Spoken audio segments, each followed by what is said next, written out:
দৌলতদিয়া ফেরিঘাটে নদীর পশ্চিম পারে ওই পারে এবং টাঙ্গাইল শহরে এখনো সরকার কর্তৃক নিয়ন্ত্রিত পতিতালয় আছে। মুসলমানের 90% মুসলমানের দেশ, মসজিদের দেশ, মাদ্রাসার দেশ, পীরের দেশ, হুজুরের দেশ, তাবলিগের দেশ, টুপিওয়ালার দেশ, দাড়িওয়ালার দেশ। ওই দেশে ওপেন পতিতালয় সরকার কর্তৃক নিয়ন্ত্রিত।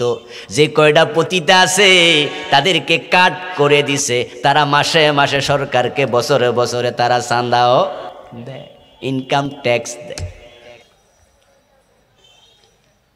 জেনা ব্যভিচার করা জায়েজ না হারাম? এখন তাদেরকে যারা অনুমতি দিল, সিগনেচার করলো, তারা তো বৈধ করলো। হারামকে হালাল বানাইলে ঈমান শেষ। এখন আপনি কি করবেন? হুজুর সিগনেচার তো আর আমি দেই নাই, এখন এই বিষয়ে আমার কোনো টেনশন নাই। আমি বলবো আপনি তো লূত আলাইহিস সালামের বউর মতো হয়ে গেছেন। লূত আলাইহিস সালামের বউ উনি কিন্তু সমকামী ছিল না, কিন্তু গজবে আল্লাহ উনারেও ফেলছে। কোরআনে উনার আলোচনা আলাদা করে বলা হয়েছে। লূত আলাইহিস সালামের উম্মতেরা পুরুষ পুরুষে জেনা করত, সমকামী ছিল। এত নেকের চরিত্র পৃথিবীতে এর আগে কোনো জাতির ছিল না। লূত নবী মানা করলো, তোমরা এসব কি করো? তখন তারা বলল, তোমারে আমরা পাথর মারবো, এলাকা থেকে সরাইয়া দেব।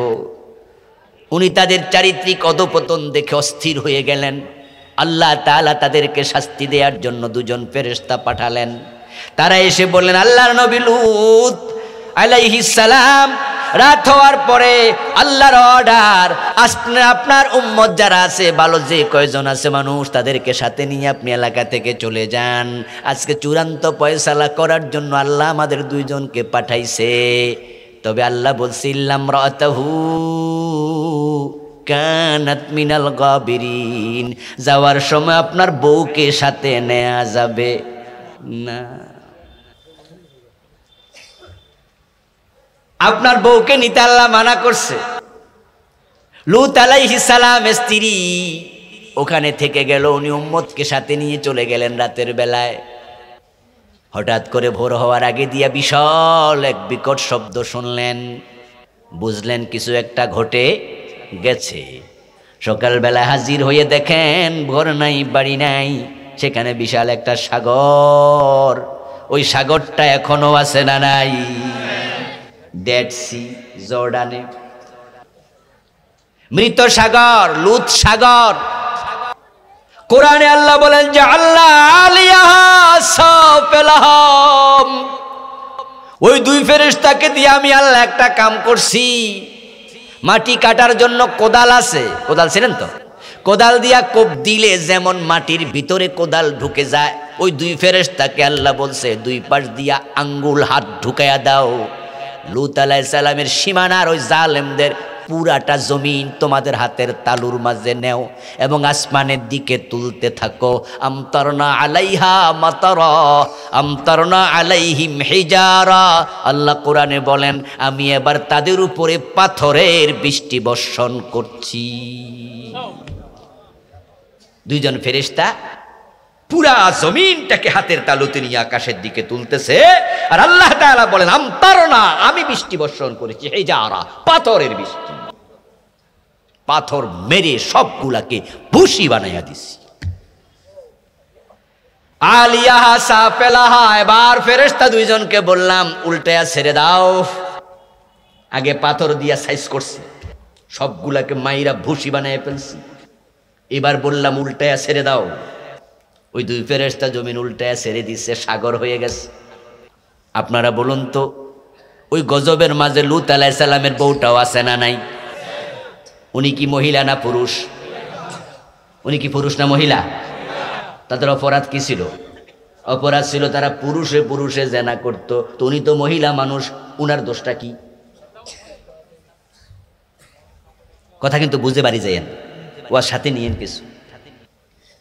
অপরাধ ছিল পুরুষে পুরুষে ব্যভিচার করত, অথচ উনি তো মহিলা মানুষ, তো গজবে উনি ফলল কেন?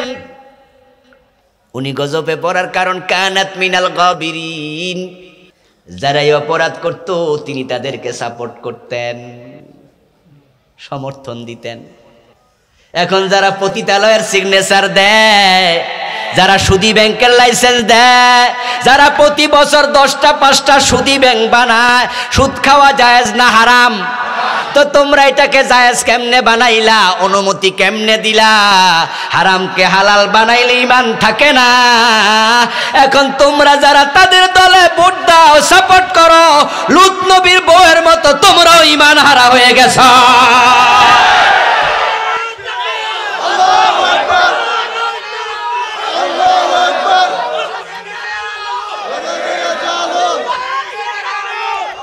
আমার ভাইয়ারা, ঈমান ঈমান ঈমান যত্ন করুন, না হয় হারায়া যাবে। আর যারা ঈমান হারায়া যায় তার মতো হতভাগা দুনিয়াতে আর কেউ নেই। কুফর করলে ঈমান চলে যাবে, তাই কুফরগুলো শিখবেন।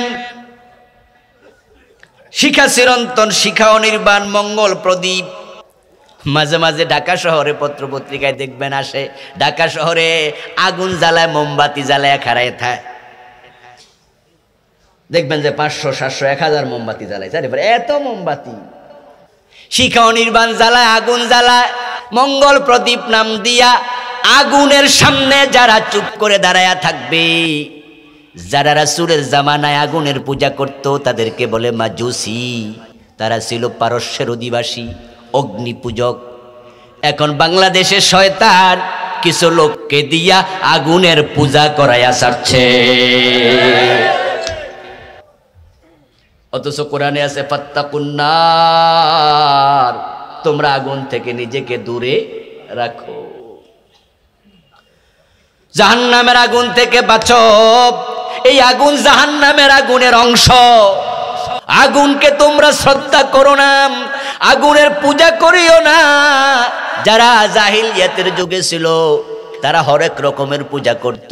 কেউ মাছের পূজা, কেউ গাছের পূজা, কেউ চন্দ্রের পূজা, কেউ তারকার পূজা, কেউ সূর্যের পূজা।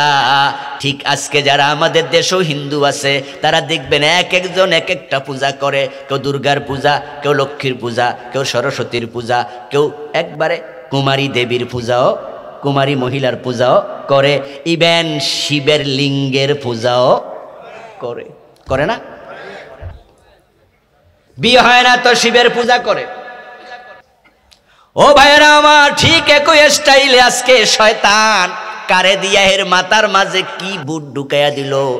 এখন ঢাকা শহরে শিখা অনির্বাণ মঙ্গল প্রদীপ জ্বালায়া আগুনের সামনে চুপ করে থাকে, সম্মান দেখায়। এটা পূজা, এটা পূজা।